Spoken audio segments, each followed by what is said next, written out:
Khamenei ने बनाया कट्टर KSS अलायंस।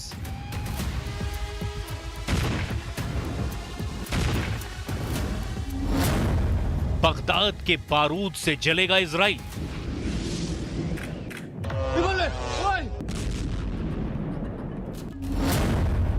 खाड़ी युद्ध में पहली बार सुपर पावर को सेटबैक।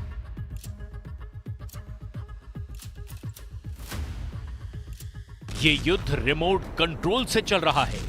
रिमोट अमेरिका के हाथ में है। सुपर पावर जहां तय करता है, बारूद वहीं बरसता है। अमेरिका जिसे टारगेट बनाता है, इजराइल उसे अगले ही एक्शन में मार गिराता है। हमला चाहे तेहरान में हो, लेबनान में हो, गाजा की सुरंग में हो, चाहे वेस्ट बैंक की गलियों में हो, बिना अमेरिका का इशारा या मंजूरी मिले इजराइल कुछ भी नहीं करता। ईरान के सुप्रीम लीडर अली खामनेई ये आरोप हर दिन सरेआम लगाते हैं। खामनेई ये भी बताते हैं कि इजराइल को हराना है तो पहले अमेरिका को झुकाना होगा, जिसका पहला दांव ईरान ने चल दिया है। ईरान ने अमेरिका को बड़ा झटका दिया है। इस चोट से सुपर पावर तिलमिलाया हुआ है, जैसे इजराइल वॉर जोन में भयानक अंदाज में उतर आया है। अमेरिका भी जल्द कुछ बड़ा कर सकता है। इजराइल ने तो अब दिन में ही हिजबुल्लाह को पीटने का मिशन शुरू कर दिया है। वजह हिजबुल्लाह फाइटर में आई नई जान है। नए लीडर के नाम के ऐलान के बाद लड़ाकों ने अब इजराइल को बराबर की टक्कर देनी शुरू कर दी है। हमले की हद भी पार होने लगी है। रॉकेट, मिसाइल और ड्रोन का आक्रमण आउट ऑफ कंट्रोल हो चुका है। तो वहीं इजराइल ने युद्ध का वक्त भी बदल दिया है। ये बारूदी तांडव अब न रात में रुकेगा न दिन में। हिजबुल्लाह रात में पूरा जोर लगा रहा है, तो इजराइल ने दिन के उजाले में बारूदी डोज डबल कर दी है। दिवाली वाली रात लेबनान की तरफ से 200 हमले हुए, जिसमें मिसाइल और रॉकेट का हिसाब लगाना भी मुश्किल हो गया। पूरी रात हिजबुल्लाह लड़ाकों ने रुक रुक कर उत्तरी इजराइल को रॉकेट से पाट कर तबाह कर दिया, जिसके जवाब में इजराइल ने दक्षिणी लेबनान में कमातियाह में भीषण बमबारी की है। इजराइल के सटीक और अचूक हमले से लेबनान में भयानक त्रासदी के दृश्य शहर शहर दिखाई दे रहे हैं। ये वो स्पॉट्स हैं जो सबसे ज़्यादा बर्बाद हुए हैं। ये साउथ बेरूत का इलाका है और यहाँ पे आप देख सकते हैं इन बिल्डिंग्स का हाल क्या हुआ है। ये बिल्डिंग्स हर तरफ से तबाह हुई हैं और यहाँ पे अब अगर कुछ दिखता है वो दिखते हैं खंडर, ज़मीन बोस ये बिल्डिंग्स हुई हैं। और मैं दिखाने की कोशिश करूँगा। जो ये पूरा इलाका आप देखेंगे तो ये अब बर्बाद हो चुका है। यहाँ पे कब ज़िंदगी वापस लौटेगी उसके बारे में अंदाज़ा लगा पाना मुश्किल है। ये तस्वीरें 31 अक्टूबर की रात बेरूत में हिजबुल्लाह के हथियार डिपो पर एयर स्ट्राइक की है। फाइटर ग्रुप के वॉर हेडक्वार्टर को जंगी जेट से बम बरसाकर आईडीएफ ने तहस नहस कर दिया। आईडीएफ के लड़ाकू विमानों ने इंटेलिजेंस इनपुट के बाद बेरूत में हिजबुल्लाह के हथियारों की फैक्ट्री पर हमला किया। इस फैक्ट्री के पास हिजबुल्लाह का केंद्रीय मुख्यालय और कई ठिकाने भी थे, जहां से हिजबुल्लाह फाइटर दक्षिणी मोर्चे को कमांड और कंट्रोल कर रहे थे।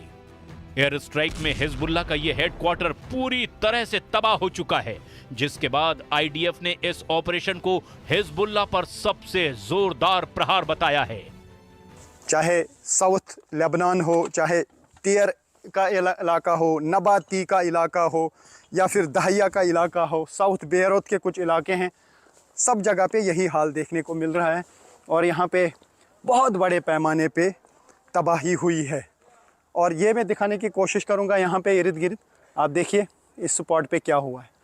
खंडर, गज़ा में भी इसी तरीके के हालात हैं और उससे भी बदतर कई इलाके ऐसे हैं लेबनान में जिनको यही तबाह कर दिया गया।